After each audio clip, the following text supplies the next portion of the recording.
Time is the most peculiar gift we've ever received, a gift that kills us slowly while promising to save us. Is not that extraordinary? Here we are, walking around with these mechanical heartbeats strapped to our wrists, these little circles of numbers that claim to measure our lives, while simultaneously draining them away. Consider your watch for a moment, that steady tick, tick, tick. It's fascinating, really. Each tick is like a drop of medicine, promising to organize your life, to make you productive, successful, accomplished. Yet each tock is equally a drop of poison, stealing another moment you'll never get back, pushing you further into that hypnotic trance where life becomes nothing but a series of deadlines and appointments. We've created this marvelous trap for ourselves. We invented time measurement to liberate ourselves, but now we've become its servants. The clock was meant to be our tool, but somewhere along the way, we became its tool instead. How wonderfully absurd.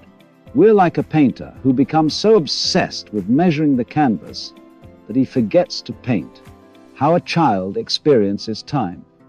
Now there is something remarkable. Ask a child playing with blocks or chasing butterflies what time it is. They won't even understand why you're asking.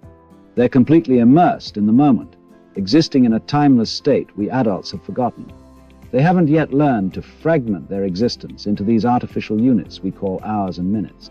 I was watching my neighbor's child the other day, completely absorbed in studying an ant carrying a leaf. For her, that moment contained eternity.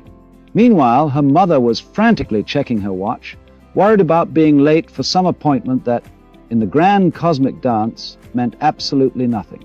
Who do you suppose was living more fully in that moment? But here's where it gets really interesting. We adults have developed this peculiar habit of treating time like a commodity, something we can save, spend, waste, or invest. We've turned it into a kind of currency, haven't we? Time is money, we say, as if these moments of our precious existence could be deposited in some cosmic bank account. But tell me, have you ever met anyone who successfully saved time? Where do they keep it? In what kind of container do they store these saved moments? The whole idea is wonderfully laughable, is not it?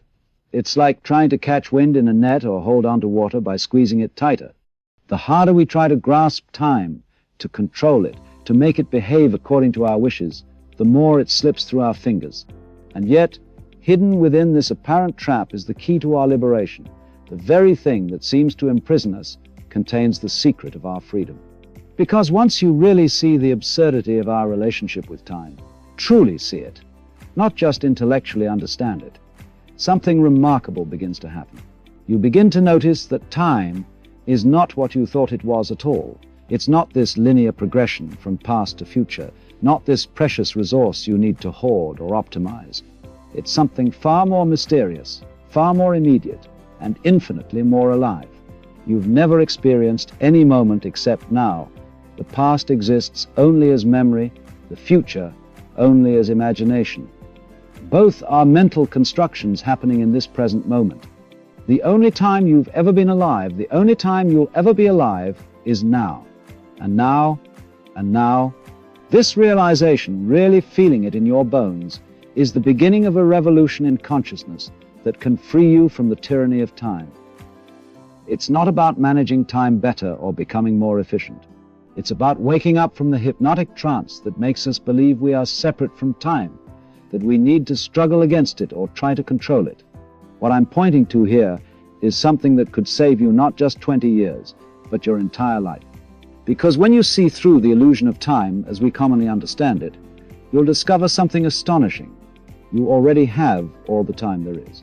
You always have, and you always will. We've fallen for the most magnificent hoax ever perpetrated on human consciousness. We've become convinced that our lives are a kind of time payment plan where we trade our present moments for some imagined future paradise. How extraordinary! We're like someone standing in a magnificent garden, eyes squeezed shut, clutching a photograph of flowers. How we've arranged our entire civilization around this curious idea. We spend our childhoods preparing for adolescence, our adolescence preparing for adulthood, our adulthood preparing for retirement, and our retirement preparing for death. Always preparing, always planning, always postponing the actual living of life to some mythical future moment when everything will finally be in order. Is not it fascinating? We've created these elaborate systems of planning. 5-year plans, 10-year plans, 30-year mortgages. We plot our lives on charts and schedules as if we were shipping containers across vast oceans of time. But here's the cosmic joke. While we're so busy planning how to live, life itself is happening right now in all its unplanned, uncharted glory.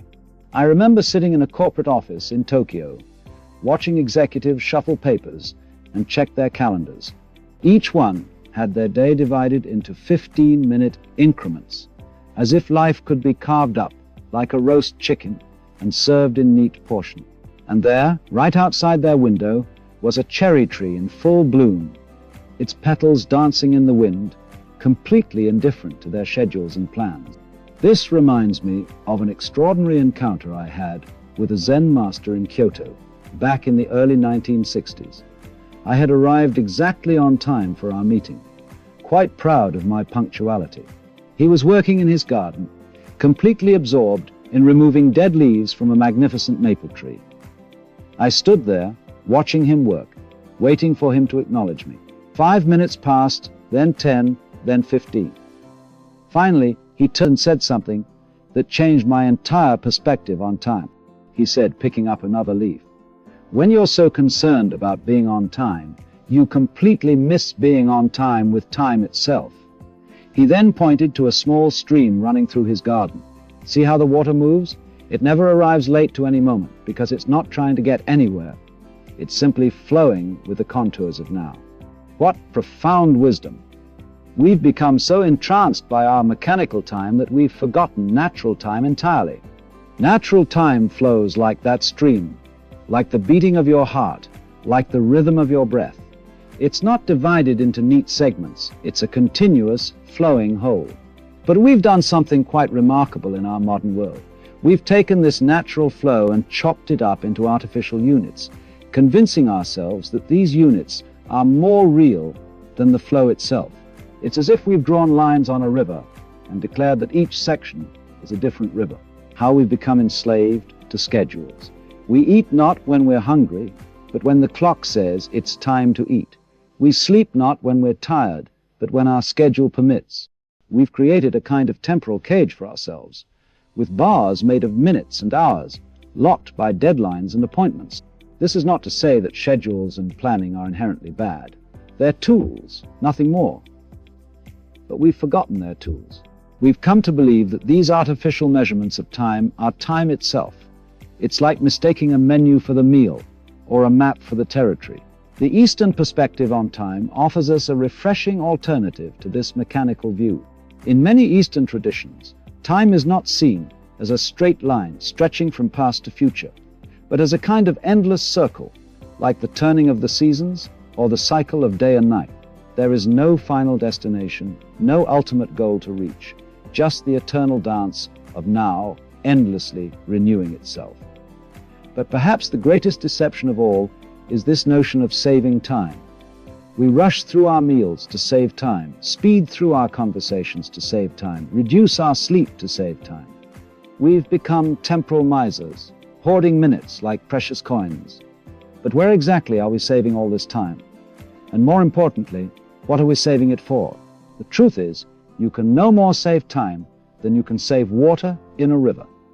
The very idea is based on a fundamental misunderstanding of what time is. Time is not a resource to be saved or spent. It's the very substance of our existence, the medium in which we live and move and have our being. This great time deception has turned us into what I call hungry ghosts of the future, always hungry for more time, more efficiency, more productivity, yet never satisfied, never fully present in the only moment where life actually happens. Now, what a peculiar game we play with ourselves, perpetually pushing the button marked happiness into some imaginary tomorrow. It's the most tragic comedy ever performed, and we're all starring in it. I'll be happy when I get that promotion. I'll be content when I buy that house. Life will really begin when I retire. Meanwhile, life, the only life we ever have, is slipping through our fingers like sand. This postponement of living is our society's most ingenious form of suicide. We've become masters of deferral, professional procrastinators of joy. We treat the present moment as nothing but a stepping stone to the next moment, and that moment as a stepping stone to the next, and so on and on. It's as if we're climbing an endless staircase, always believing that happiness lies on the next floor. Think about this strange mantra we've all inherited. I'll be happy when. It's the most dangerous spell ever cast on human consciousness. I'll be happy when I lose weight. I'll be happy when I find the right partner. I'll be happy when my children grow up. But here's the cosmic joke. When any of these things actually happen, we immediately create new conditions for our happiness. The goalpost of contentment keeps moving like a mirage in the desert. I watched a man at a restaurant yesterday. He was eating a magnificent meal, but his mind was clearly somewhere else. His eyes were glazed over, thinking about some future meeting or past problem. Here was this symphony of flavors, these aromas, these textures, a feast for the senses, and he might as well have been eating sawdust. He was physically present, but psychologically absent, trapped in the maze of tomorrow. This brings us to one of the most fascinating myths of our time, retirement. We've created this extraordinary fantasy that there is a magical point in the future when we can finally start living. We call it the golden years, as if all the years before were made of lead. What an astonishing piece of self-deception. We spend the prime of our lives working to reach a point when we can stop working, sacrificing our present on the altar of a future that may never come. In this constant postponement of living, we've created what I call a living death. It's a state where we're physically alive, but experientially dead. We're not here, we're not there, we're nowhere. We exist in this curious limbo, always waiting for life to begin, never realizing that it's already happening. How we've structured our entire education system around this principle of postponement. We tell children, study now, enjoy later. Then we tell young adults, work hard now, enjoy later. Then we tell adults, save now, enjoy later. It's an endless chain of nows that are never lived because we're always preparing for some hypothetical future moment of enjoyment. We spend our lives preparing to live. We're like someone standing at the shore of a river, spending years studying the perfect swimming technique, but never jumping in. We analyze the water's composition, measure its depth, calculate its flow rate, all while remaining bone dry. And in this obsession with preparation, we miss the essential fact that the only way to swim is to swim. This living death manifests in our bodies, in our breathing, in our very presence. Watch how people move through their days, hunched shoulders, shallow breathing, tense faces. They're physically present in one moment, but mentally straining toward the next. Their bodies are here, but their minds are always elsewhere, creating this peculiar split in consciousness that is the very definition of living death. But perhaps the most subtle and pervasive form of this malady is what I call the when-then syndrome. When I achieve this, then I'll feel secure. When I acquire that, then I'll feel complete. It's a perfect trap because it seems so reasonable, so responsible, so mature, but it's actually a form of madness. The madness of believing that life is somewhere other than where we are. And so we find ourselves in this maze of tomorrow, always turning corners, always seeking exits, never realizing that the very search is what keeps us trapped. The tragedy is not that we might never find happiness. The tragedy is that we refuse to recognize it here and now, in this very moment, regardless of circumstances. Now comes the magnificent part, the great liberation from our self-imposed temporal prison. We've been attempting to solve our problem with time by using the very thinking that created it. It's like trying to smooth rough waters by pressing them with a hot iron. The harder we try, the more disturbed the surface becomes. What if I told you that you're already free? that the eternal now is not something to achieve, but something you can't escape from. This moment, this exact moment as you're hearing these words, is the only reality you've ever experienced or will ever experience. The past exists only as memory, the future only as imagination, and both of these happen now. Is not that extraordinary? Consider your heartbeat. It doesn't check a schedule to decide when to pulse. Your lungs don't consult a manual to know when to breathe. This is natural time, the rhythmic, flowing time of life itself. Unlike clock time, which moves in rigid mechanical intervals, natural time expands and contracts like a living thing.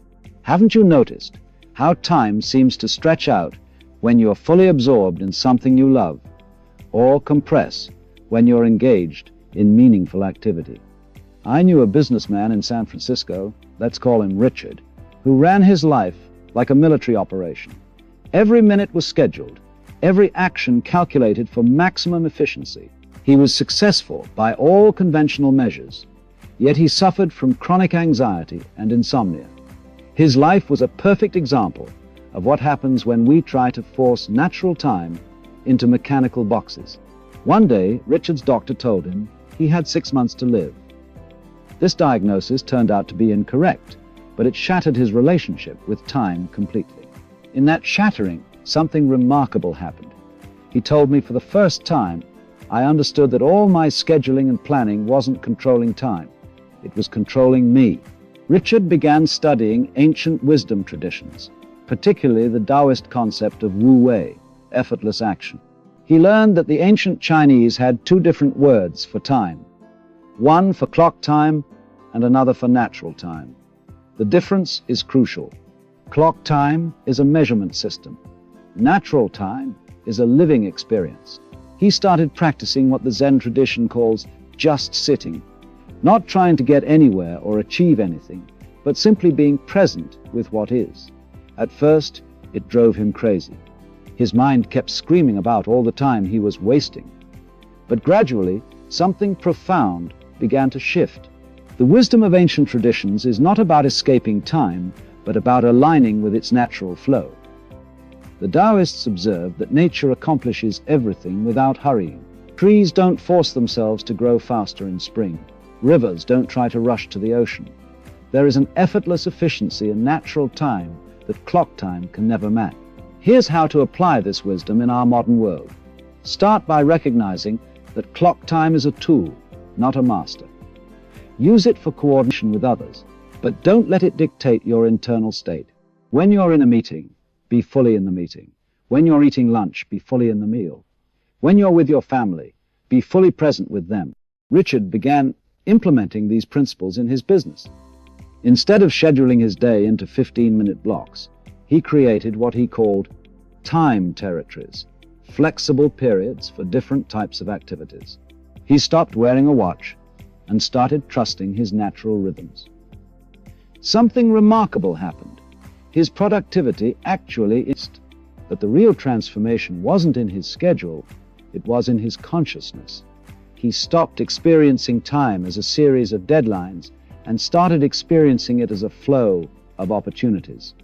His anxiety disappeared, his insomnia vanished, his relationships improved. Why? Because he was finally present for his own life. The prison of time is not built of minutes and hours, it's built of thoughts about minutes and hours.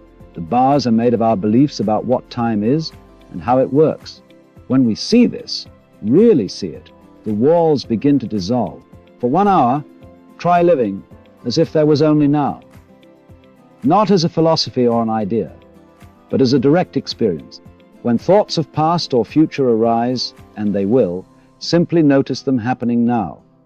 When you check the time, notice that you're checking it now. When you make plans, notice that you're making them now.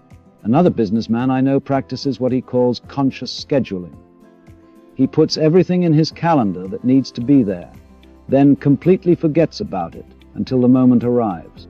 No anxiety about future meetings, no replay of past ones, just complete attention to whatever's happening now. The ancient traditions teach us that time is not a line, but a point, and that point is always now. Modern physics, interestingly, has come to a similar conclusion. Einstein showed us that time is relative, that it can stretch and bend. Quantum physics suggests that time might not be fundamental at all, but rather an emergence from something more basic. Put it this way, you can't step into the same river twice, but you can always step into the river now. The water is always fresh, always new, always offering itself completely to this moment. This is how to break free from the time prison. Not by fighting time, but by flowing with it. Richard's story is not unique. I've watched countless people transform their relationship with time once they grasp this fundamental truth. The eternal now is not a concept to understand, but a reality to experience. It's not something you need to find or create or achieve. It's what's left when you stop running, stop planning, stop trying to get somewhere else. The prison door has always been open. We just didn't notice because we were too busy making plans to escape. The practice of liberation from time requires no time at all. Is not that marvelous? It's not about adding another task to your schedule, another item on your spiritual to-do list. It's about dropping something rather than gaining something. How a cat moves. Have you ever seen a cat trying to be graceful? Of course not. The cat is graceful precisely because it's not trying to be graceful. This is what I mean by conscious presence. It's not a technique to master, but a natural state to recognize. You're already present. How could you not be? The trick is to stop pretending you're somewhere else. I call this the art of spontaneous action. It's not about acting randomly or impulsively, but about responding to life with your whole being, undivided by thoughts of past and future. When you're hungry, eat. When you're tired, sleep. When work needs doing, do it. Simple is not it. Yet we've made it so complicated. We've forgotten that time moves in cycles, not lines. Your breath moves in cycles. Your heart beats in cycles. The seasons turn in cycles. Even your daily activities form natural cycles. Fighting these cycles is like trying to straighten out a circle. You can try, but you'll only exhaust yourself in the process. This brings us to what I playfully call wholehearted neglect.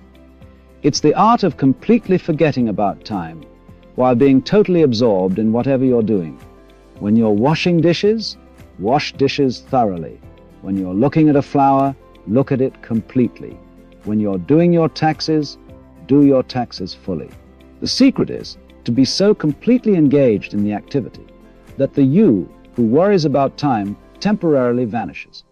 Remember playing as a child. There was no